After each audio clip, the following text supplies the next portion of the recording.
Diriwayatkan oleh Imam Ahmad bin Hanbal dalam musnadnya bahwa ada seorang laki-laki yang bernama Nuaiman. Ini Nuaiman di kehidupan Rasul sallallahu alaihi wasallam ada orang yang seperti itu gitu. Orang yang sering minum minuman keras. Rasul sallallahu alaihi wasallam marah, murka. Rasulullah kalau yang berhubungan dengan Rasulullah tidak marah.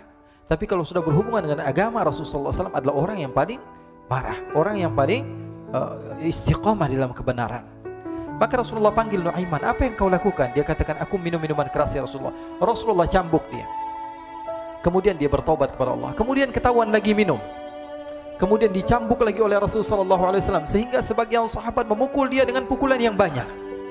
Sehingga apa yang berlaku? Sebagian sahabat mengatakan, la'natullahi ala Nuaiman. Semoga Allah melaknat Nuaiman. Dia mempermainkan Rasulullah. Dia bilang sudah mau taubat tapi minum lagi. Dia bilang sudah mau taubat tapi minum lagi. Maka Rasulullah SAW mengatakan, la tal'anuh fa innahu yuhibbullah wa rasulah.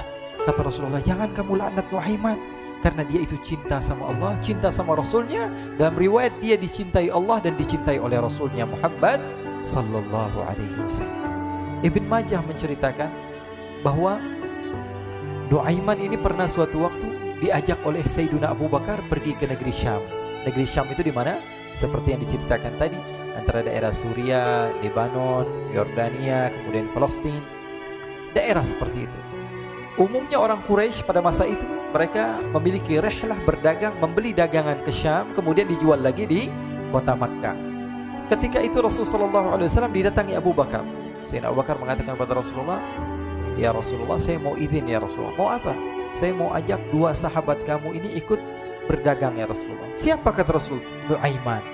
Kata Rasulullah SAW, Nuaiman kamu mau ajak? Mau ngapain? Biar seru-seruan aja ya Rasulullah. Kata Rasulullah, ya sudah, saya izinkan kamu bawa Nuaiman. Ketika itu Sayyidina Abu Bakar membawa Nuaiman sama satu sahabat namanya Suwaibid ibn Harmalah. Siapa namanya? Suwaibid ibn Harmalah. Ini sahabat Rasulullah SAW yang memiliki sifat yang berbeda-beda. Kalau Nuaiman ini aneh. Pernah Rasulullah SAW dibawain makanan banyak, dikasih Rasulullah, dikasih sahabat semua. Semuanya sudah makan, tiba-tiba si Nuaiman ini, sahabat Nabi Nuaiman mengatakan kepada Rasulullah, ya Rasulullah, ini yang penjualnya, tolong engkau yang bayar ya Rasulullah. Makanan udah habis. Makanan udah habis, Rasulullah SAW bingung, saya yang bayar. Akhirnya Rasulullah katakan kepada sahabat, ayo keluarkan uang, kita patungan, kita bayar. Rasulullah aja dimainin, apalagi kita orang. Sallu ala Nabi Muhammad. Nuaiman diajak Sayyidina Abu Bakar. Kata Rasulullah SAW, benar kamu mau ajak Nuaiman? Iya ya Rasulullah. Diajaklah akhirnya. Diceritakan dalam riwayat Ibn Majah, diceritakan juga dalam Siyar A'lam An-Nubala, diceritakan juga dalam musnadnya Imam Ahmad bin Hanbal, dalam riwayat Imam Ahmad bin Hanbal. Maka diceritakan Nuaiman diajak oleh Sayyidina Abu Bakar. Sesampainya di negeri Syam, semua dibagi tugas. Fulan bin Fulan kerjaannya ini, Fulan bin Fulan kerjaannya ini, semua memiliki kerjaan. Nuaiman tanya, wahai Abu Bakar, kerjaannya saya apa wahai Abu Bakar? Kata Sayyidina Abu Bakar, kamu mau ngapain terserah kamu wahai Nuaiman. Yang penting kamu ikut saya kan. Kemudian satu di antara mereka namanya Suwaibid ibn Harmalah ditanya oleh Sayyidina Abu Bakar, wahai Suwaibid, kamu mau kerjaan apa? Kata Suwaibid, terserah kamu wahai Abu Bakar. Kata Sayyidina Abu Bakar, kamu menjaga makanan, karena saya tahu kamu ini adalah orang yang senantiasa menjaga amanah. Suwaibid ini kalau disuruh maju dia maju, disuruh mundur dia mundur, disuruh ke kanan dia ke kanan, disuruh ke kiri dia ke kiri. Orang yang ikut aja. Kalau Nuaiman beda, disuruh maju dia ke belakang, kasih sen kanan ke kiri belok. Nuaiman itu orang yang berbeda. Maka Suwaibid mendapatkan tugas, semua mendapatkan tugas kecuali Nuaiman. Sehingga ikhwani, apa yang berlaku, apa yang terjadi? Sayyidina Abu Bakar pergi sibuk dengan kesibukannya, sehingga datanglah waktu siang. Nuaiman sudah lapar. Nuaiman cari makanan. Dia nggak punya uang, diajak Sayyidina Abu Bakar tapi tidak diberikan uang. Sehingga dia cari-cari makanan. Dia tahu Suwaibid yang jaga makanan, dikatakan, wahai Suwaibid, saya mau makan, berikan kepada saya satu roti saja. Yang terpenting apa? Saya makan sekarang, saya sudah lapar. Kata Suwaibid, ya Allah Nuaiman, kita tunggu Abu Bakar saja sehingga dia datang, karena ini amanat. Amanat dari Abu Bakar, saya tidak boleh berikan kepada siapapun kecuali atas izin Abu Bakar. Kata Nuaiman, kasih saya makanan, kalau tidak saya bikin masalah sama kamu. Merah wajahnya Suwaibid, karena dia tahu, jangankan saya Rasulullah aja dimainin. Bingung, Apa yang harus saya lakukan? Akhirnya Nuaiman bilang, gampangannya aja, kata Nuaiman, kamu kasih saya makanan, atau kalau tidak saya bikin masalah sama kamu. Bingung Suhaib pikir panjang. Setelah itu dia katakan, ya sudah Nuaiman, saya tetap mau jaga amanah Abu Bakar, karena saya takut ini adalah perintahnya Allah, perintahnya Rasulullah SAW, dan perintah daripada Abu Bakar, sahabatnya Nabi. Kata Nuaiman, kalau memang begitu kamu maunya, ya sudah, berarti kamu ngajakin berantem sama saya. Nuaiman pergi ke pasar. Dia cari-cari tempat penjualan hamba sahaya. Dia lihat-lihat beberapa hamba sahaya. Ini berapa harganya? Ini katanya 10 qalanis. Ini berapa? Ini harganya hitungan orang zaman dahulu. Kita sih hitung seperti dirham, berapa ratus dirham gitu. 200 dirham. Yang ini berapa? 300 dirham. Yang ini berapa harga hamba sahaya? 300 dirham. Harganya antara 300, 200 sampai 100. Kemudian Nuaiman mengatakan kepada penjual hamba sahaya tersebut, saya punya juga hamba sahaya, tapi saya jual cuma 20 dirham saja, murah.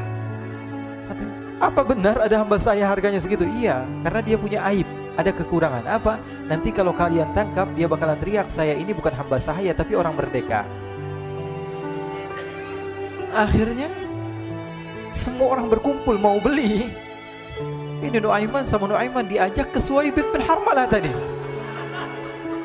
Kata Nuaiman, itu ada orang yang berdiri sedang menjaga makanan, itu hamba sahaya saya, tangkap saja. Oh baik. Diberikan uang 20 dirham, dimasukkan oleh Nuaiman ke kantongnya. Kemudian Suhaib ditangkap. Ketika ditangkap, Suhaib teriak, saya bukan hamba saya orang merdeka. Maka orang-orang tersebut mengatakan, saya sudah tahu kekurangan kamu. Ini memang kekurangan kamu, memang kamu, tapi saya tidak perlu dengan bacot kamu, yang penting kerjanya kamu gitu. Ya kan hamba saya untuk apa? Untuk kerja. Mau dia ngomong apa, mau ngomel terserah, yang penting dia mau kerja. Akhirnya ditangkaplah Suhaib dan dijual di pasar. Nuaiman punya uang banyak ini. Dia beli makanan, dia beli minuman, dia beli hadiah buat Rasulullah. Dia beli macam-macam di negeri Syam ini. Waktu itu adalah superpower, adidaya Romawi. Pada masa itu semua barang mahal, tapi Nuaiman banyak uangnya. Dia belanja ini, belanja itu, sehingga Sayyidina Abu Bakar pun pulang. Ketika Sayyidina Abu Bakar pulang, Sayyidina Abu Bakar cari, mana ini Suhaib? Kita semua sudah lapar. Kata Nuaiman dengan mudahnya dia mengatakan, sudah saya jual wahai Abu Bakar. Maka Sayyidina Abu Bakar bertanya, apa yang kau lakukan wahai Nuaiman? Diceritakan oleh Nuaiman dengan jujur. Nuaiman ini orangnya apa adanya, tapi nyusahin. Saya jual. Akhirnya dibawa oleh Nuaiman, Sayyidina Abu Bakar pergi ke mana? Ke pasar. Lalu dibeli lagi oleh Sayyidina Abu Bakar As-Siddiq, Suhaib yang tadinya orang merdeka menjadi hamba sahaya sebentar, kemudian dibeli lagi oleh Sayyidina Abu Bakar. Pulang ke Madinah, kisah ini diceritakan di hadapan Rasulullah SAW. Maka perawi mengatakan, fadhahikan nabiyyu hatta badat nawajiduhu. Ketika diceritakan kisah Nuaiman tersebut dengan Suhaib, Rasulullah tertawa sejadi-jadinya sehingga gigi geraham Rasulullah SAW nampak di wajah mata para sahabat. Sehingga perawi lain mengatakan, 1 tahun berlalu Rasulullah, setiap ada tamu yang datang pada Rasulullah akan ceritakan kisah Nuaiman menjual Suhaib tersebut. Jadi ada ikhwani, jangan kalian kira Rasulullah SAW itu hidup di satu masa sahabat-sahabatnya itu seperti ustadz-ustadz yang khusyuk, yang kayak Habib bin Anis ini banyak. Bahkan ikhwani, mungkin di akhir karena masa yang sudah habis, pernah suatu waktu Rasulullah SAW didatangi asyraf, delegasi dari beberapa negara yang ingin mengenal apa itu agama Islam. Sehingga mereka datang ke rumah Rasulullah SAW membawa unta, kendaraan yang ketika itu kendaraan yang paling mahal mereka miliki. Itu untanya yang paling mewah. Diikat di depan rumah Rasulullah SAW. Tamunya pun masuk, duduk bersama Rasulullah SAW. Di depan rumah Rasulullah SAW ada beberapa sahabat. Ada Sayyiduna Hamzah. Kalian tahu Sayyidina Hamzah adalah orang yang pemberani. Ada Sayyiduna Umar. Kalian tahu Sayyidina Umar adalah orang yang pemberani. Ada Sayyiduna Ali bin Abi Thalib. Ada Sayyiduna Sa'ad bin Abi Waqqas. 4 sahabat ini lagi nongkrong gitu depan rumahnya Rasulullah SAW, berjaga sebelum Allah Subhanahu wa taala turunkan ayat wallahu ya'simuka minan nas. Ketika mereka sedang asyik duduk, tiba-tiba Nuaiman datang. Ini Nuaiman kalau datang pasti bikin sesuatu yang aneh.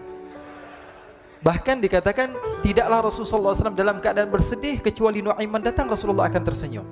Jadi sebagian sahabat itu senang kalau sudah Nuaiman datang, pasti Rasulullah bahagia.